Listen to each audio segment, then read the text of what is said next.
Hello, welcome back to another video. My name is Farhan, also known as Gunner since '96, and we're here today for a special video. I don't often go live. I don't often stream like most of the most Arsenal YouTube creators do.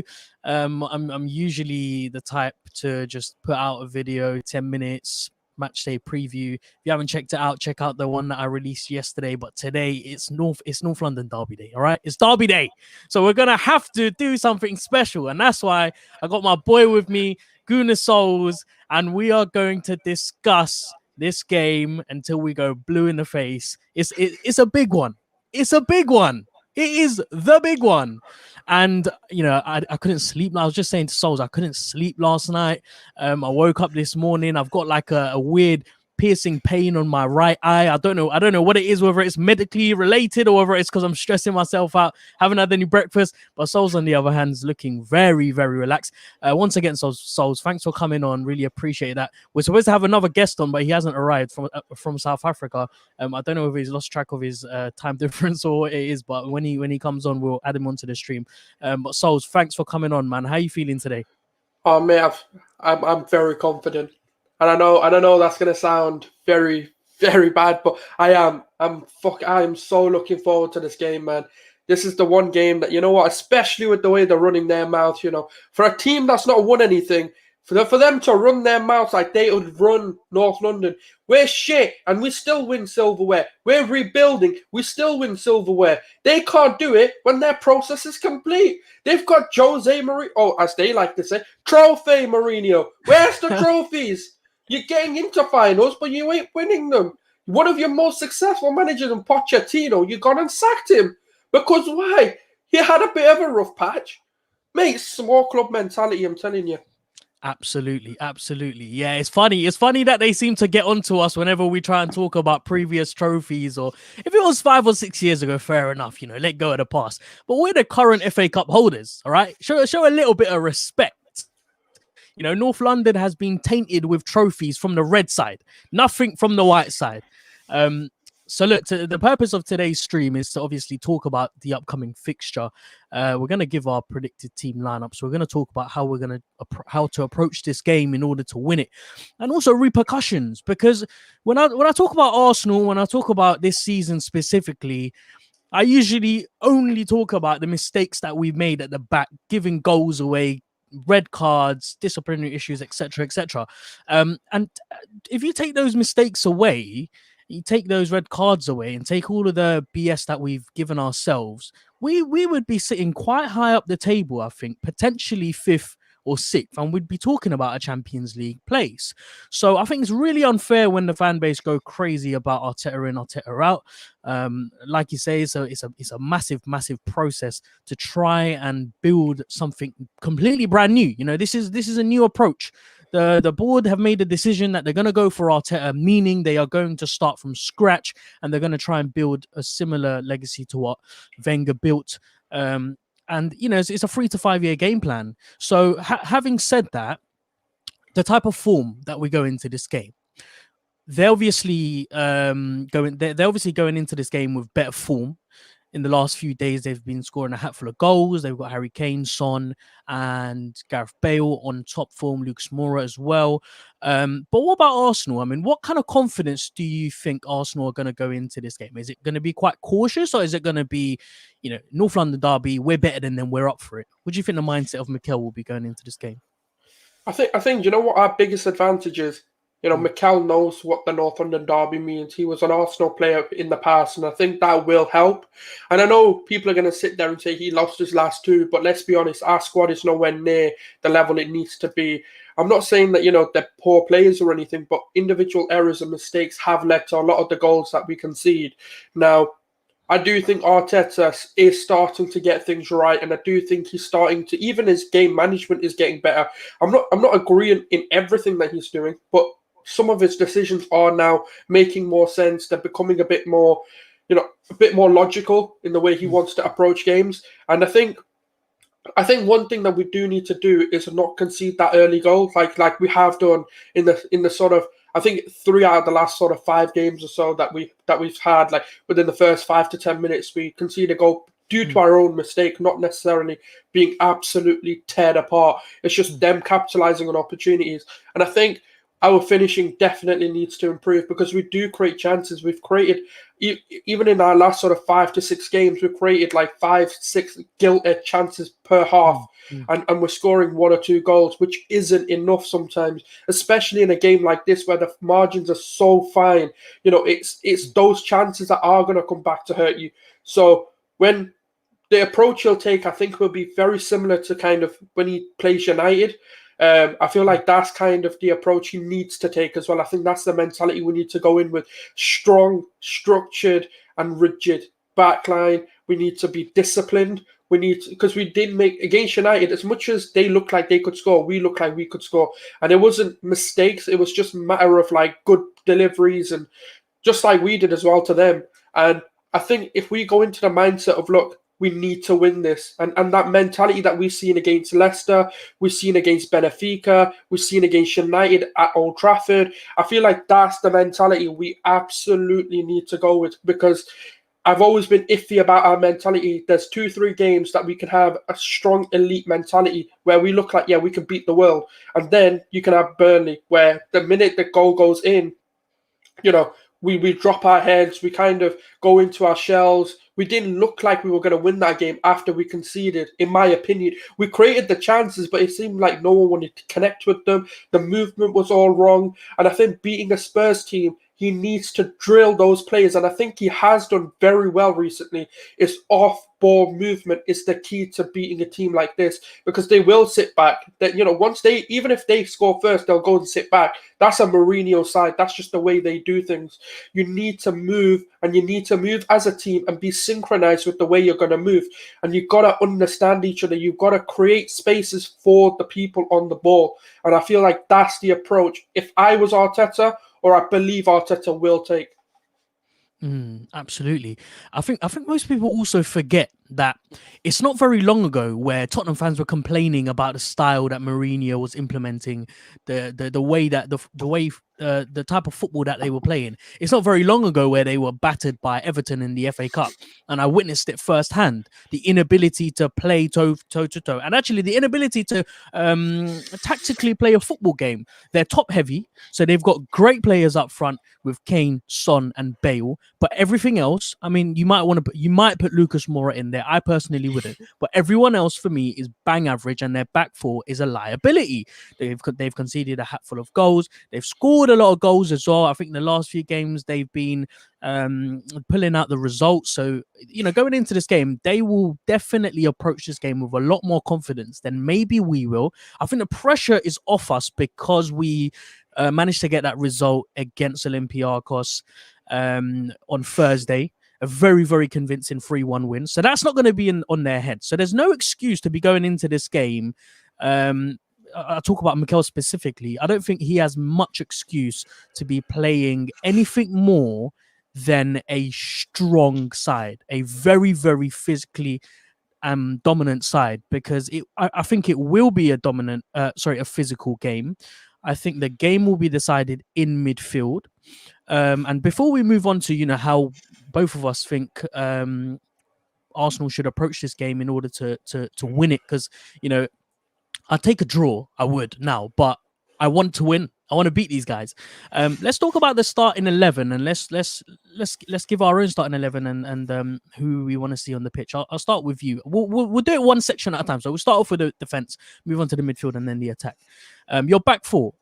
Actually, we'll start at goalkeeper. I know who you're going to go for, but just for the sake of it. Obviously, Leno. Yeah. There's not really much of a question. I know he's made his mistakes, right? But you know what? He's arguably one of the best, goalkeepers within the league as well. It's just been unfortunate the last 2 games that he has made the mistakes he has, and hopefully, as a system, we start to learn from these mistakes. And then, do you want me to go to right back to defense or? Yeah, otherwise I'll just be ending up repeating exactly what you said. We've Yeah, got yeah, no other option other than Leno. He's but yeah. yeah, like I said, mistakes are, we need to cut out the mistakes. Like again on Thursday, I don't think anyone, or if people did pick up on it, I don't think it was highlighted as much. But I don't understand what Leno was doing so far out of his box. There was just no need. There was no pressure on him. The ball was. It wasn't as if the ball was coming over the top and then there was El Arabi was running in behind. He could have stayed in his box, so he could have been just behind his line, just behind the box. He doesn't need to come out so far, because when he does that, he's putting pressure on himself and he's putting pressure on the defense, and exactly what happened today. And so we can't afford to make stupid little mistakes like that, and we can't afford to take risks. Yeah, but when you're ready, right back going all the way to left back. I think in a game like this, as good as Bellerin was against Olympiacos, I just feel like this kind of game suits a Cedric more. I feel like the way he offers support to the wingers is more key, and the runs he makes and the delivery he has, because we don't know how many times we're going to be able to get in behind them and create those, crossing opportunities, should I say. And Cedric also has a good shot on him, so he's always going to ask questions of the defenders whether he's going to cut in or out, and that's what makes him quite a good wing back. And then when we come into our centre backs, I feel like I've said this before, and I want to see a steady partnership. So I do want to see it again of David Luiz and Gabriel. I feel like I'm not going to say job's done, but we've got till Thursday. We've got enough time for elite players to rest, and I think we can rotate on Thursday a little bit and still not concede 3 goals. So for that reason, this is why I'm going a bit strong. And I think as a left back, I do want to see Kieran Tierney play. I think that's our only left back. Otherwise, if he does somehow get an injury, I'd want to see Saka there, just because I feel like we need that sort of style of player on our left back. But when's the last time we had every single player in the squad available to pick? Yeah, absolutely. That's another very, very key point that you made there. I can't remember the last time we went into any game with all players fit and ready and raring to go. And we've had 3 to 4 days of rest, and I think in this type of climate, in a COVID sort of environment, 3 to 4 days is quite a lot of days. Most teams are playing every 3 days or so, and so I think the boys will have gotten used to the routine of it, and everyone will be fit. And I don't think they've exerted themselves too much. I mean, I think me and you were saying this in the watch along. It didn't look like they exerted a lot of energy. I could be wrong, but it didn't seem that way to me. No, you're right. I think the one typical thing we've seen of Arsenal of late is that they will start very strong in each half, and then it will dip off, and then afterwards, in the final 10 minutes, they'll throw everything at it. And Partey came off, in the second half of the Olympiacos game. I think a couple other players, I forgot who else came off, but a couple other key players did come off. Odegaard came off as well. Aubameyang came off late on. So let me give my... Saka came off, I think, as well. Yeah, Saka came off as well. Exactly, yeah. So they'll be fresh and they'll be ready to go. And Arteta will have had that North London derby in the back of his head in Greece. So so my back four is a little bit, it's pretty similar to yours. Do I want Son to be up against Bellerin? No, thank you. I think and again, I don't quite understand. I mean, I understand the criticism that Bellerin gets, but I think it's almost a little bit harsh, because I do rate Bellerin as a football player. I think he's good. I think he's okay. But he's just defensively too much of a liability. Ever since that ACL injury, he obviously hasn't gotten, he hasn't come back to the player that he used to be, especially in defense. Going forward, he's okay linking up with players. I mean, it depends on who plays on that right hand side. If it's Pepe, I think he's useless. If it's Saka, then I think there's a nice little partnership there. But I'm focusing specifically on this game about who is going to deliver a better defensive job, because whoever's on that right hand side is going to be up against Son. And Son, for me, is one of the most underrated midfielders in Europe, and has been for the last few years. Yeah. If whoever's playing on the right hand side cannot man mark and get Son out of this game, it's going to be very, very difficult for us to try and keep them away from our box. So and I think our best defensive right back option right now is probably Cedric. It was a bit of a shock when Cedric first came to the Emirates, because it was a bit underwhelming, etc., etc. Bit of a dodgy deal as well. But we often forget at Southampton he was a pretty decent, solid defender. He was pretty solid at the right, at the back, for Southampton, and he has been doing a good job for us as well. So having said that, I would like him to start on the right hand side because I think he would be the most competent player to try and get someone like Son out of the game to man mark, and it's going to be so crucial. I say this every time we play them. It's going to be so crucial that they man mark, specifically man mark, and track the runs of Kane and Son. Don't know about Bale. I don't know whether he'll show up. He showed up in the last few games. Good on him. But I don't know if he's consistent enough to do that against us today. But especially Son and Kane, it's going to be important that we man mark them out of this game. So Cedric on the right-hand side. My centre-back partnership is going to be a little bit different to yours. Purely because of the inconsistency of Luis. I don't want to take the risk. I don't know what version of Luis that we'll see. Luis on his day is unplayable. He's a very, very good defender. And considering his age as well, he has done pretty well for us this season. But it's those lapse of concentrations that for me, it's just too uncomfortable. I don't want to see Harry Kane exploit us in that kind of way. So having said that, I want Gabriel to partner with Mari. Because the games, I think they're both left-footed, aren't they? And I don't think Arteta wants to play two left-footed centre-backs. So I doubt that will happen. But in my mind, as a fantasy starting 11, I would like to see that happen because I know how dominant Pablo Mari is at the back. He's very comforting. There's an aura about him, almost the kind of vibe that Partey gives off in the middle. Mari's like that at the back, where he makes everything seem so calm. Another thing he may end up doing instead of Gabriel and Luis, because I feel like that's the partnership he's going to go with. But he might do what he's done recently with Luis and Mari.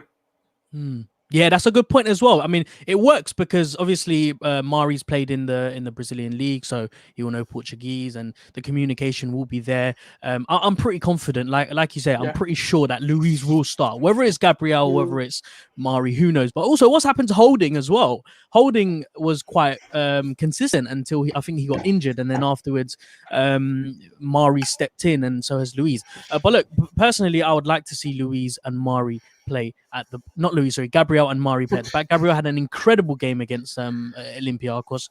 Really solid performance. Topped it off with a goal. His confidence is going to be sky high. I just hope he's not overconfident. Because when players get overconfident, they get sloppy and they start to make mistakes. Especially defenders, Especially defenders as well. And Gabriel, being as young as he is as well, I think he's still got a lot of development in his game, but the potential is there. So him and Mari at the back, and then obviously on the left, who better than Kieran Tierney? And you don't need to teach Kieran Tierney about passion, about desire, about wanting to win a game like this. You don't need to. The guy, every single game, whatever occasion it is, you can tell immediately he's up for it, and you can tell the emotion in the 90 minutes. You can see it in his facial expressions that he gives. If players mess up around him, he'll be the first one there screaming away. So, you don't need to prepare this guy. I'm not worried about Bale against Tierney. I think Tierney will have him on toast. But yeah, that's my back four. What about your central midfield partnership? I've got quite an interesting one. And I think you might not be surprised when I say it because I think I've mentioned it before to you. And this is going to be Partey and El Neni. And I'll explain the El Neni choice because Partey, he's a given, man. He's different levels. He is the best midfielder out of both teams. He, by far, I can't even think of anyone in that central position that even comes close to Partey from both teams. But El Neni, the reason why I'm saying El Neni is because I was questioning why is Xhaka doing what he's doing, and why is it that sometimes I'm not saying he's a bad player. I'm not, trying to belittle him or anything, because I do think he's a decent footballer. It's just there's certain characteristics that don't fit the Premier League in terms of he's not a mobile midfielder, and the way that Arteta wants him to play, he needs to be a little bit more agile and he needs to be a little bit more mobile to play that kind of role where he fits into the left back. He comes in and slots in as like a third centre back, and I feel like El Neni is more suited his attributes are more suited to that kind of role, and I feel like we'll see less mistakes being made. It's not Xhaka's fault because it's just the way he is as a player that lead to those mistakes. He's just not fitted for that system. There are attributes I wish El Neni, Xhaka and El Neni, if they could combine and that would be my ideal midfield. Like if you could take attributes of El Neni that I really like and attributes of Xhaka that I really like and put them together, that's the partnership I want with Partey. Someone like a Basuma, for example, or Camavinga, I think it is, and someone like an Anguissa. They're the type of players that have characteristics of both players. But with El Neni, what I've seen against the little that I've seen against Olympia, bar the goal, I just feel like his energy, the way he can just press a man, the way he's going to be irritating, to play against. And Xhaka, for me, isn't that kind of player. He's not irritating. He's a very good player at what he does. He can man mark, but he's not an irritating. Like, if Kane, we need to mark Kane out of the game. It's my biggest, opinion. I think if you can mark him out, you're pretty much nullifying a lot of their attacks. So if you can get like an El Neni on Kane, he's going to be irritated because he's going to be like, what the hell? Oh, he's here again. Oh my God, he's here again. And that's going to start to play on Kane because he's going to be like, oh my God, I'm trying to get away, but I can't. He's like a rash. You're trying to get away from, but you just can't. Yeah, you make some good points actually, and I'm gonna differ from your partnership in midfield, and I think I see a pattern between the both of us. I'll give my guess as to how you're gonna approach this game after we give the starting 11. But personally, I do want to see Partey and Xhaka continue in the middle, and the reason why I say that, all tactically. All tactically for this game, because as like I said, as good as El Neni is, as mobile and agile he is, energetic, all the rest of it, and I do rate El Neni. I think El Neni is underrated at Arsenal. I think ever since coming back from Besiktas, he has been solid. And not only that, I really appreciate and respect his attitude, because I think he's accepted the fact that he is a squad player. But there's no problems with that. He's happy to be a squad player. He's happy to do his part. So when he comes on, the attitude of, I'm gonna give it 110% is there, compared to maybe some other players who might have a chip on their shoulder because they weren't started and they're a little bit, pissed off about that.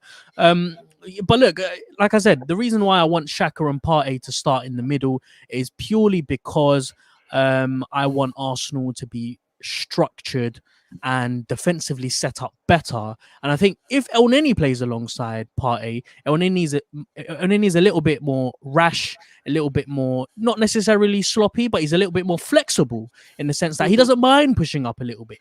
He doesn't mind playing alongside the number 10 or playing alongside the wing backs moving forward. Whereas in this game, I think it'll be important for Xhaka to play a very key defensive role.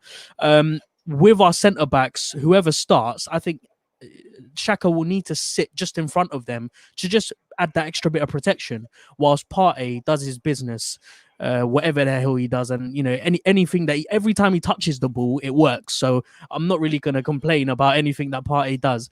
And yeah, like you said, the added quality of Partey there really does help us defensively, because it gives him the freedom to push up, knowing that you got someone like Xhaka or whoever it is who can sit back there and who maintain a good shape.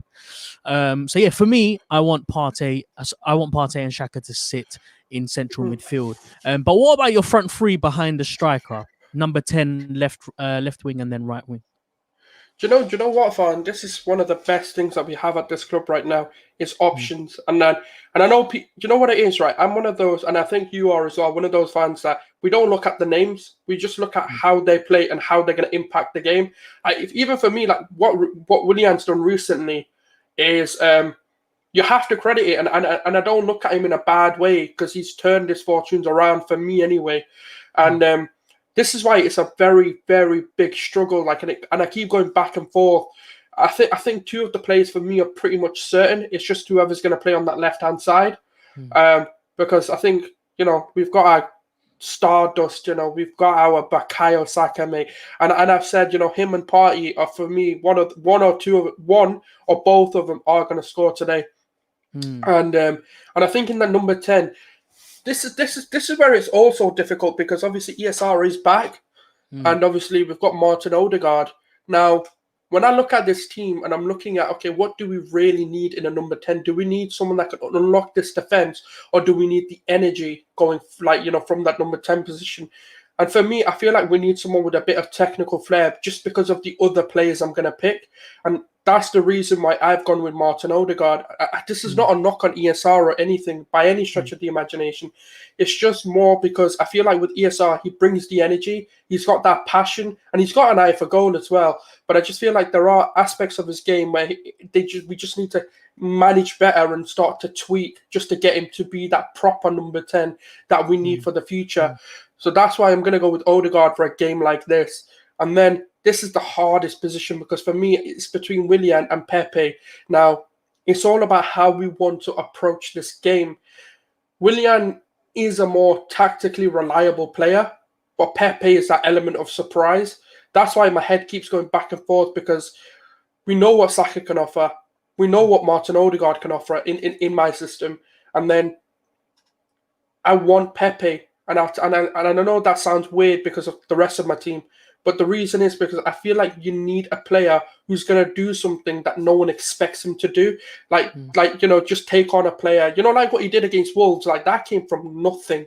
You just nutmegged 2 people and just went and scored, like it was bread and butter for him. And I feel like some points in the game, that's what we're going to need, that sort of quality. And him having Tierney behind him, which is pretty much a guarantee, I believe. And I feel like Tierney can handle that left-hand side. And I think Pepe just, even if he supports him 10% of the time, it'll be fine.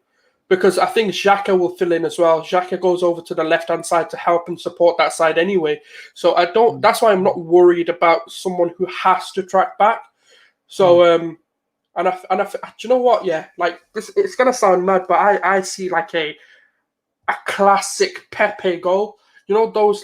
Those on outside the box that just swing into the top corner. I just see that happening today. And that's why I do want Pepe to start. That'll be my sort of 3. All right. Well, I'm going to differ a little bit from you, but and like you said at the beginning, the beauty about Arsenal right now, especially when we're discussing our front 3, it doesn't really matter who plays because pretty much in all of those positions, we have two individuals who could start, and they're pretty much like for like. So whether it's Pepe or Willian of late, who's picked up his performances, thankfully. He's good against Spurs as well, should I add? Sorry. Yeah. Look, I mean, someone mentioned it. I'll pick out the comment here. Talking Barca says Willian is more tactical. He tracks back. And I totally agree. I think the beauty in Willian's game is his biggest weakness ultimately as well, which is he's a little bit slow, he's a little bit sluggish, he stutters on the ball, he sits, he ultimately holds a position, and off the ball that is really key, that's crucial. But yeah, like Sol said, doesn't matter who you play, whether it's ESR in the middle, whether it's Odegaard, they both have amazing qualities which is needed, and which ultimately lead to goal scoring opportunities, whether it's Lacazette or Aubameyang up front. Aubameyang of late hasn't been showing that killer instincts up front, especially against Olympiacos, but we know they can do a job. And on the right hand side, sorry, my camera's just gone off. And on the right hand side, you've got Pepe can also play there, and so can Saka. I just want to say a few hellos and thank you to people who have shown up to the stream. So Hendon Gunnar, thank you very much for joining us. Talking Barca as well. Ashton Ormond, good afternoon to you too, sir. Ryan Williams, big up Ryan, who's also got a YouTube channel, smashing it. Really appreciate the content that he's putting out there. And so thank you everyone for joining. I'm going to give my front 3 behind the striker. Look, ultimately, this game is about tactical geniusness, being able to outsmart Jose Mourinho, because let's get one thing straight. Jose Mourinho loves to play against us. He knows exactly how to set his team up against us. He knows exactly how to frustrate us. Now, hopefully, Arteta would have learned a thing or two against Mourinho's men. Is he allowed to do a lifeline, call a friend, Pep Guardiola? Just ask him a little. Yeah. Half time, why not? No, but hopefully he would have learnt a thing or two. And the way that I would have, I mean, I don't really want to go into this conversation just yet because I want to finish the starting 11 before we talk about how to approach this game. But the way that I would approach this game is to be very, very defensively intelligent, not being bold, not being too bold of our wing backs to be flinging down the flanks. But we mentioned it yesterday in yesterday's stream when we were talking to those Spurs guys that it will be a game of attacking halves. Both attacks are really, really good. Both attacks are very intelligent. I think we are more intelligent in just before we head into our attack. What I really enjoyed about the Olympiacos performance was how quickly we got the ball in the final third. But then when we got it into the final third, we looked really lost. We looked a bit confused, a little bit lost of ideas, not really knowing which way to approach the box, how to get into the box. So it was often getting from one wing to the other, getting from Saka to Willian. And I think ultimately to break this Spurs side, you're not going to need much quality, or you're not going to need to work that hard with their backline, a poor backline who crumbles under pressure. So having said that, I really want to see Emil Smith-Rowe start in the number 10 role. And the reason why I want to see him start in the number 10 role is because he is so good when he links up with others. I think with Odegaard, his one-time passes are incredible. Reminds me of a lot of what Ozil and Fabregas used to do. I have the needle kind of stuff. Getting Aubameyang to run in from behind, and the confidence oozing out of him against Olympiacos really showed when he was, one-touch passing and being able to dribble around players and stuff like that. And I hope that that type of performance continues from Odegaard. But against Spurs, I fancy someone like ESR playing with Saka on the right-hand side. And we've seen the madness that they can come up with, linking up those two and put Lacazette up front as well. Those three, really, the triangle passes that they're able to create, the space that they're able to create. I think you've said your striker now as well, haven't you? Yeah, I have. I've given it away. So actually, yeah, I'll talk about the strike and then you can talk about who you want up front. But yeah, so ESR for me starts in the middle with Bukayo Saka on the right. I know for a fact, what Tottenham are going to be planning to do. They're going to try and get Saka out of the game. They're going to try and man mark him, or they're going to try and kick him out of the game. I don't think that's going to work if you've got someone like ESR in the middle, because someone like ESR in the middle is really good at creating spaces for Bukayo Saka. Saka doesn't need to be so incredibly gifted on the ball this game. He just needs to get into the right open areas so ESR can slot the ball through onto him. The big question is, who do we play on the left hand side, whether it's Willian or whether it's Pepe? Now in a game like this, you can make a case, you can make an argument for both players, because with Willian, there's someone who's really good on the ball when he's holding up. His hold-up play is great. He picks up the ball, he waits for players to get into space, and then he slots it through. I'm talking about the goal that we scored against Benfica, where ultimately was all created by Willian, who slotted it into Tierney. I fancy a player like that against Spurs, but ultimately, I also want to see directness. I also want to see us putting them under pressure in the final third, and I don't want to give them time to regroup. Do you know what I mean? So if we got someone like Pepe who's running at them, especially on the left hand side where he's so direct, he's able to easily run past whoever it is on that right hand side, whether it's Aurier or Doherty. Yeah, exactly, right? And two of the weakest players for them, two of the players who are most likely to make mistakes. So wouldn't you love to see someone like Pepe just absolutely violate the hell out of Doherty or the other ex-Arsenal fan? Because they're both Arsenal fans at the end of the day. Yeah. So, Pepe, ESR and Saka for me will be an incredible free behind Lacazette, and Lacazette is the striker that I would pick. And the reason why I'm picking Lacazette is because he is. I think we underestimate how good of a football player he is. Forget about his positional play. Forget about his ability to score 20 goals a season. We know by now that Lacazette is not that kind of player. I mean, compared to last season where we were getting so frustrated at Lacazette missing chances from 2-3 yards out, not being able to get into the right areas to score goals, that's not Lacazette. Lacazette doesn't do that. What Lacazette does best is he gets other people involved. Lacazette is an extended part of what ESR is. He is an extended number 10. Now, imagine having two number 10s on a pitch and players like Saka and Pepe who bomb into the box and who are so deadly in front of goal. That is what I want. I want to approach this game in a way where we confuse the hell out of that Tottenham back four, and they're not going to know who to man mark and who to take out of the game. Because if you're going to man mark and take people out of the game, you're going to need to take out Lacazette, Smith Rowe, and Saka. Because if you take one of them out, you still got two who can create a big problem. And that's what I love about Lacazette. His ability to hold up play and his ability to get other people involved. His ability to pull defenders out of position. And this Tottenham defense are not intelligent enough. They're not good enough. They are in nowhere near anywhere good enough to keep a clean sheet and also finish in the top four or even the top five. I'm going to put a bold statement out today. I think Arsenal will finish above Tottenham this season. I really do. I don't think Tottenham are good enough to play against half decent sides like Everton, Aston Villa, and beat them. When they're playing against teams like Crystal Palace or Burnley, maybe they can get a good result out of them. But when they're playing against half decent sides, I don't think that back four is good enough to keep players out. And we have some of the top best players in this league who are playing up front for us. Quick message from Hendon Guno says, can't push up too slowly and get caught on long ball counter like the last match against Spurs.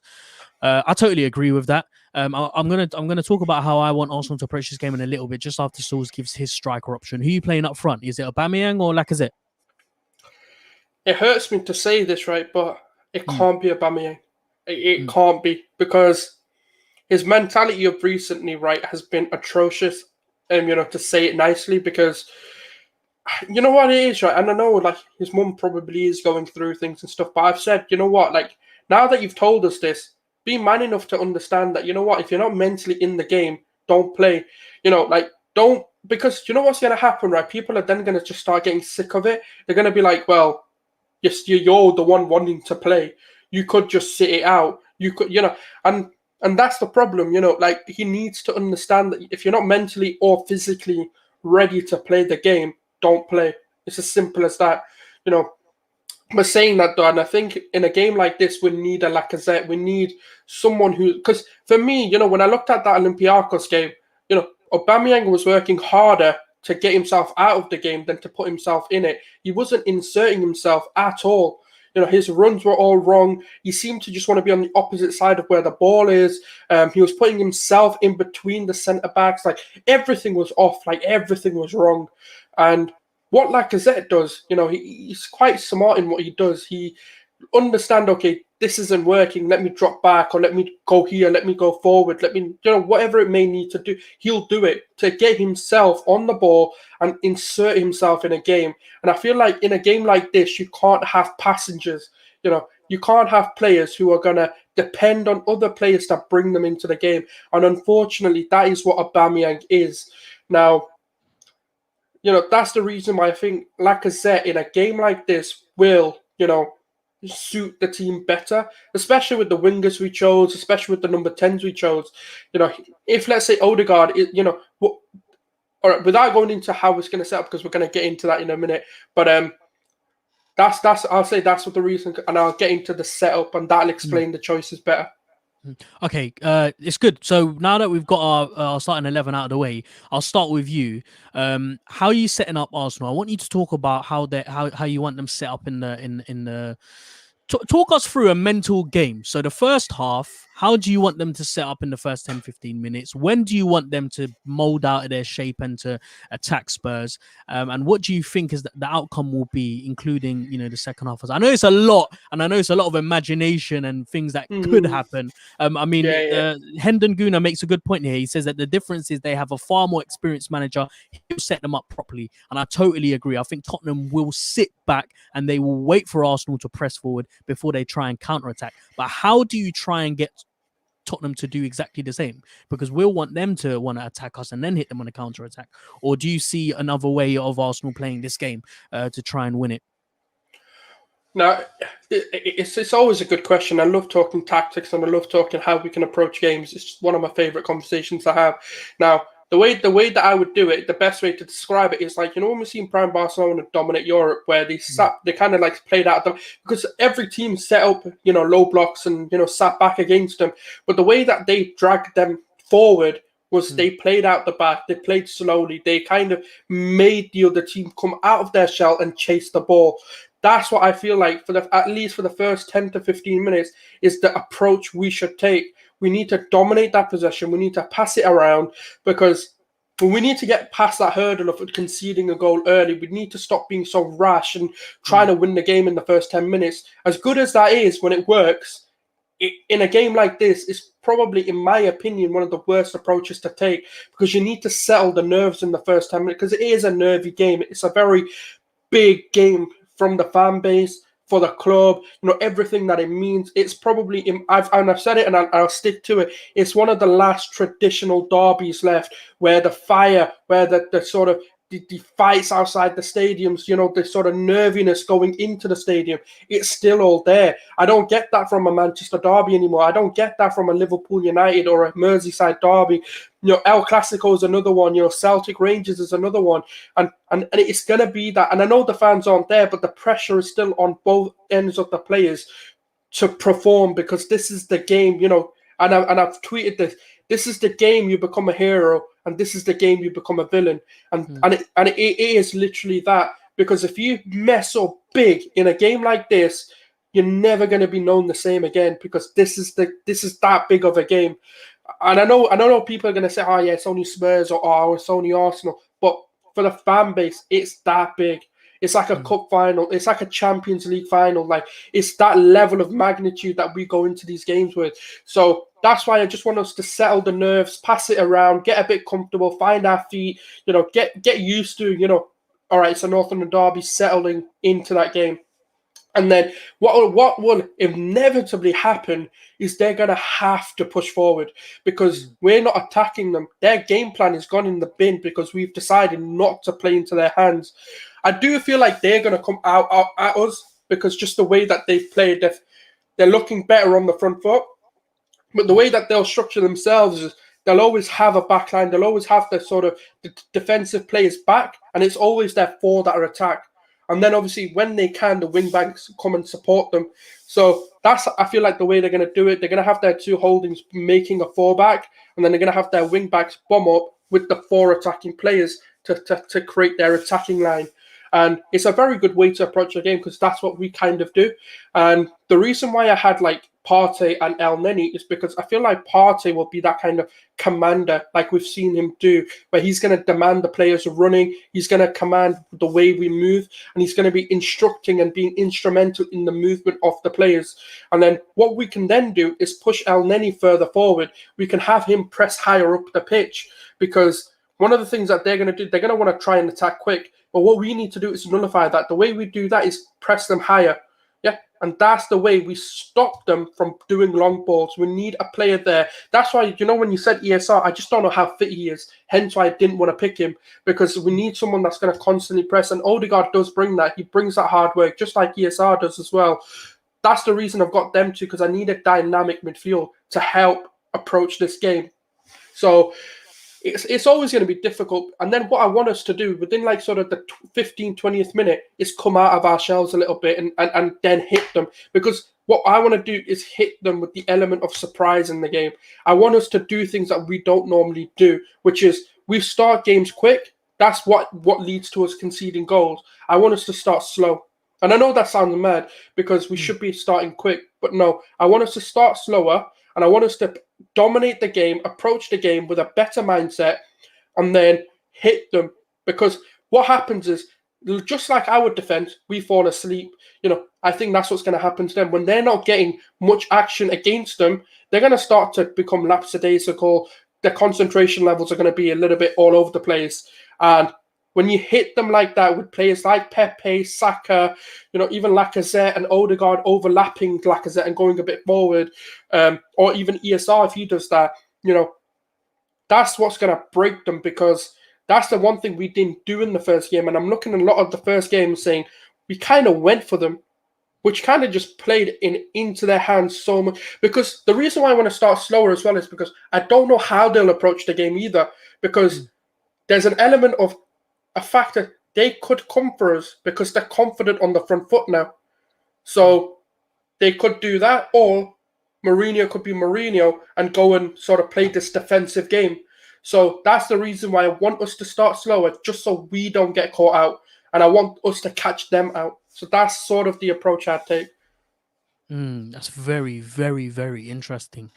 You make some really, really good points about starting off slow, building up possession, dominating game. I think for the psychology of this game as well, it will be crucial to step to put the right foot forward and to want to dominate the game. I also need to remind you that Arsenal are a team that are more likely to concede in the first 10 minutes than to score goals. So I think it's even more important that we stay structured, organized, and just mentally a little bit more comfortable. Going into this game, there will be a lot of pressure and there will be a lot of nerves on the pitch. I think everyone needs to get those first few touches out of their game, whether it be a sloppy ones or whatever. But the nerves needs to be eased. Arteta will tell them, and they will know more than anyone else how it feels to play a North London derby. Players like, everyone's played a North London derby. I think I don't think other than Odegaard, everyone in that squad will have played. So, but the thing with Odegaard is he's been involved in El Clasicos, which is if you've ever been to one, you know how patronizing they can be. Absolutely, yeah. And so the way that I want to approach this game is it's very similar to the way that you want to approach this game, but and it's going to sound a bit crazy, I know, but I would like Arsenal to start off with a high line. It's risky. It's very, very risky. But if your back line, if your centre backs are organised, and if they're set up in a nicely knit straight line of four defenders, and if they're moving together forward, and if they're coming back together, I don't think it will be too much of a problem. I really want definitely not Bellerin. I want Cedric and Tierney to be man marking Bale and Son, and I would like Xhaka and Partey to be sitting in that midfield, passing the ball in and around the squad. I don't want Arsenal to go for it in the first 15-20 minutes. I think, like you said, we need to try and suss them out of their game, try and see what their game plan is. But Mourinho's so smart because he'll tell them exactly the same thing that we're saying about Arsenal. Sit back, suss them out, see what they're gonna do. And it might end up being a 0-0 boring draw, it might be a 1-1 or something. But it never is at Emirates, though, I'll tell you that. Yeah. No, you're absolutely right. It never is. And for some reason, I do see VAR being a massive factor to the outcome of this game, because you got a player like Harry Kane who loves to dive in our box and who loves to cause us issues. I think VAR will be needed to make a very controversial decision in this game. But going back to the actual tactics and the setup of the game, I don't think there's much else to add to that other than be very, very organized at the back. And when we're going forwards, we need to be passing the ball around quickly. It can't be a case of when we lose the ball, we regroup, we sit back, we try and maintain the shape. When we lose the ball, I want every single player, I want the nearest player to try and get that ball back straight away. Because, and Man City and Liverpool last season, but City, especially this season, and season in, season out, do it so perfectly well. And you mentioned Barcelona. One of the other amazing things that they do is the moment that they lose the ball, they do two things at the same time. Golden rule. It's a non-negotiable for Pep. Is a 6 to 9 second ball winning back. If you can't do that, you're not playing. Well, that's it. And then Arteta mentioned it in the first interview. There are non-negotiables, and one of them we're clearly seeing is when you lose the ball, you try and get the ball back as quickly as possible. And one of the things that Barcelona do, and they're the most elite of the elite, the creme de la creme, not only do they try and win the ball back straight away, but they reorganize themselves whilst trying to get the ball back as well. And that's just it's unthinkable stuff. But we know that Arsenal aren't at that level. So when we do lose the ball, I want them to be the first to get that ball back as soon as possible, and then to try and keep it. Passing and moving, that's going to be very, very important for us, because Tottenham aren't a very good footballing side. They're not going to know which way to go, how to maintain their shape. So if players like ESR or Odegaard, whoever it is, pass the ball on and move as soon as they pass the ball, they're gonna ultimately they're gonna bring players with them, and that creates space for others like Lacazette or Aubameyang or whoever it is to run into those spaces. I think this game will show us a lot about how far Arsenal have come tactically, and I think we'll see how much Arteta has developed as a coach as well. Um, I do think that it's going to be. I think Arsenal will win. I know I said 2-0 last night. I kind of said it just to piss those lot off. But I think it'll either be a 2-1 win or 3-1 win. I do think so. I think if Arsenal are smart and they cut out any errors, then they'll man mark Son and Kane and Bale out of the game, and then we'll be able to focus on our game going forward. What do you think the result will be? What scoreline prediction are you giving? I'm sticking to my guts and saying 3-1. And the reason is I don't think we can keep a clean sheet. Unfortunately, I just think they've got a really good attack, and I think if we, like I said, you know what, we've not been dominated, by any team this year, other bar maybe Villa, in terms of just the way we played and we didn't have answers for, and that's the reason why I do think we will concede. Probably it's just an Arsenal thing to do. And but I just feel like our attack, if they and the key today is finish. Please finish your chances, because we can see this game out very quickly if we just take the chances we make. And the reason why I brought up the Premier League table is because if we beat them, we are on level points with Aston Villa. We would have played a game more than them, but if we win today, not only are we on level points with Villa, but we are 2 points behind Liverpool, and then we will also be my maths is so bad, 4 points behind Tottenham. What kind of repercussions is this game? Does a victory have? Trying to push on for, and I hate to say this, I hate to be the guy to bring up this conversation, but what are the chances of potentially finishing 5th or 4th if we win this game? If we win this game, we're on 41 points. I mean, there's 10 games even after, like obviously after today, there'll be 10 games remaining. There's a lot of points to be grabbed, but again, it's our consistency that makes me worry. I do think a top 6 is still in question. A top 4 will just need to just cut the crap out of our team, really. Like, we just need to be solid, we need to be structured, and we need to start getting a bit of consistency in this team. And yeah, I mean, look, top 4 is still possible, but because we know Leicester can bottle it, like they are starting to drop points, and their form has been very iffy as well. And I know they've got a lot of injuries that's contributing to it, but that's not really what you look for. You just have to take your opportunities. And what we need to do, beating someone like Spurs today really helps, because that's another top 4 contender, or someone that's going to rival you for a top 6, top 4 finish. So if you beat them, you're now just gaining 3 points on them, and that's going to help us propel our season forward. As much as people think, I'm not saying we're going to turn a corner after this game. I'm just saying it really does do wonders for your confidence when you beat a United, when you beat a Spurs, when you beat the likes of Liverpool, a City, a Chelsea, because they're the teams you have to beat. The team below you, you're expected to beat. So, your confidence can go higher because you're winning. But when you beat one of the top teams, you're like, yeah, you know what? They were the ones meant to be beating us. Like Chelsea were meant to beat us. We went and beat them, and then United haven't beaten us this season. So that sort of performances are going to give you confidence, and it's going to give Arteta ammunition to say to the players, look at United, look at Chelsea. We did it when they didn't expect us to. So you clearly can do it. And that's what gives me a little bit of hope that hopefully, because the system has now been found, unfortunately, the individual errors have led us to be 10th, because I read a stat as well saying that we would have been comfortably 4th or 5th if it wasn't for the individual errors caused from December, not even from the start of the season. If we would just cut out the mistakes we made, we would have been 5th or 4th. That's when we turned our form around against Chelsea. So it goes to show how much of an impact these individual errors are having on the team.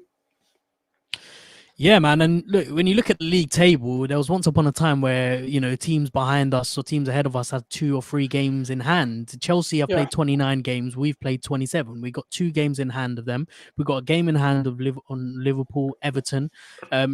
Teams around us are beginning to drop points. I mean, Chelsea drew with Leeds 1-1 yesterday. There was another team that who 0-0, got sorry. yeah, 0-0, sorry. Who got beaten by Burnley yesterday? Do you remember? They beat Everton. Everton. That's it. They beat Yeah, Everton 3-1, 2-1. didn't they? 2-1. Sorry, yeah. So look, Everton have dropped points as well. It is beginning to shape up to be a very, very interesting finale. I think, like I said, I said this months ago. I'm going to repeat it again. I think there is still a lot of hiccups. There is still a lot of surprises that we're yet to see, and it's gonna be a really interesting one. But it has to start with today. Today, Oh yeah. if we don't win today, we can ultimately just forget that we had this discussion. But if we win today, then confidence boost, number one. Player performances boost, number two. A real belief in the camp, number three. And as I say, the more games that we play, the better we get, and hopefully the less errors we make. I know we say this all the time, and we ultimately end up making mistakes. But those mistakes aren't going to happen forever. We're not going to have David Luiz and Granit Xhaka forever, and you can only hope that the time that they are here, they just perform as well as they can. Look, we're pushing on to the hour mark. I'm going to leave it here. It's been a very, very, very fruitful discussion. We've talked about a lot. I think this has been one of my favorite discussions in terms of the North London derby, and more specifically because we haven't just spoken about the feelings and how much it means to us to win this game, but we've talked about the footballing side of things, tactically how we're going to be setting up, how we'd like to set up starting 11s, etc., etc. So look, it's been wonderful having you. Thank you so much for coming and joining me. Our South African guest has clearly lost his international time zone. He still hasn't got back to me. I'm sure I'll receive a message later saying, bro, I'm so sorry, etc., etc. But look, thanks for coming on. Really, really appreciate it. I think we will probably do a stream sometime later to discuss the outcome of this game. But let the people know where they can find you, because you've got your own YouTube channel and you're on Twitter as well, and you're a great, great character to be around to have a chat with as well. Thank you very much for that. It's a pleasure being on as well. And like I said to you, I love conversation where we're talking deeper about football, should we say, tactics, setting up, and that's the sort of thing that I like to do, even if it's individually or when I have guests on. You can find me on Gooner Souls on both YouTube and Twitter. Obviously, my @handle is Let's Debate Footy. There's a lot of different content, football, and just we talk about different things on there as well. And there's a lot to come, and I hope obviously give Farhan some support and love as well. Subscribe, don't think about it, like the video, and yeah, there's a lot to come. Yep, just like he said, there is a lot to come. We're going to have a post-match reaction video after the game. I'm going to be recording a podcast episode as well, the Arsenal Therapy podcast. Whether we will be needing therapy or not is yet to still be seen. I'm going to enjoy some football before an afternoon game before the actual the 4:30 kickoff. Let's see who's playing. Can I just say, how horrible is it, right, that we're neglecting our mums to watch a North London derby because they decided 4:30 would have been a good time for it? Yeah, tell me about. See, the good thing about being married is you can palm all of that off onto your wife. So I've told her, cook a nice dinner. We'll butter her up. I bought her some candles and incense as well, so hopefully she'll be all right about it. Leicester and Sheffield United are playing at 2:00, so that'll be a good game to watch. And then the North London derby. Good for us as well if they lose. Yeah, exactly. Yeah, good for us if they lose, and they've just lost their manager as well, so they'll be up for it. So look, I'm going to leave it there. Thanks a lot, Souls, for coming on. I'll obviously be talking to you later on. If you guys enjoyed this stream, please do give it a thumbs up. Subscribe to Souls' channel. Subscribe to my channel for more Arsenal content. Listen, we're dedicated fans. We release content on a regular basis, and you can't really ask for more. Authentic, original content from authentic fans. But I'm going to leave it there. Thanks for watching, guys. Enjoy the game, and we'll see you very, very soon. Bye-bye.